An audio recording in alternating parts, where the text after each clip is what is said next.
नमस्कार, मी संतोष शर्मा आपलं चकमक चॅनल न्यूज चॅनलमध्ये आपल्या सर्वांचं स्वागत करीत आहे। हे नगर परिषदचे ट्रॅक्टर पहा,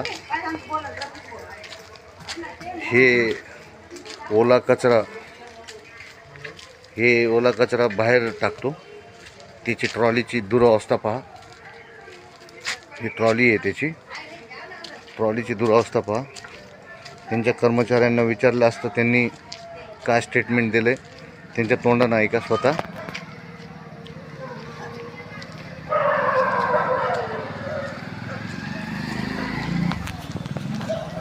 कोण आहे इथं मेन? तुम्ही आहेत का?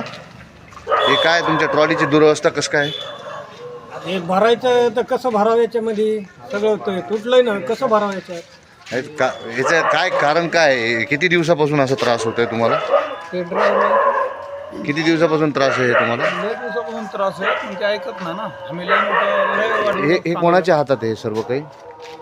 पांगे साहेब आहेत, खांदार साहेब आहेत, ते हे अशी दुरावस्था आहे। हे नगर परिषदचे ड्रायव्हर साहेब आहेत आणि यांना बी विचारू आपण, हे किती दिवसापासून हे ओला कचरा घेऊन जाते की हे ट्रॉली तुमच्या ट्रॅक्टरची? तर ह्याच्यामध्ये आता रस्त्यात पडलं, रोडवर जाताना, तर मग कोणाला त्रास होईल? लोकांना त्रास होईल। आणि ह्याचं जबाबदार कोणी? नगर परिषद राहील।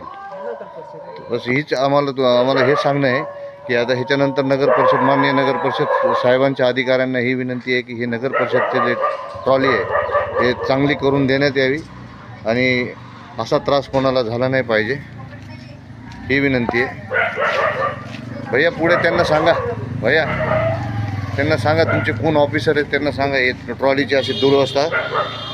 बरोबर त्याला सांगतो साहेबाला दौडून घ्यायला।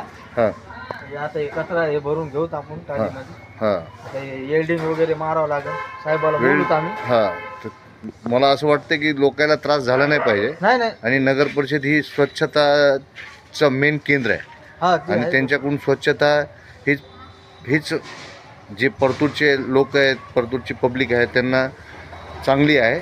आणि हेच माननीय नगर परिषदला मी विनंती करतो की पुढे चालून अशी ट्रॉलीची अवस्था नाही व्हावी आणि नगर परिषदने ही ट्रॉलीची व्यवस्था करून द्यावी। धन्यवाद।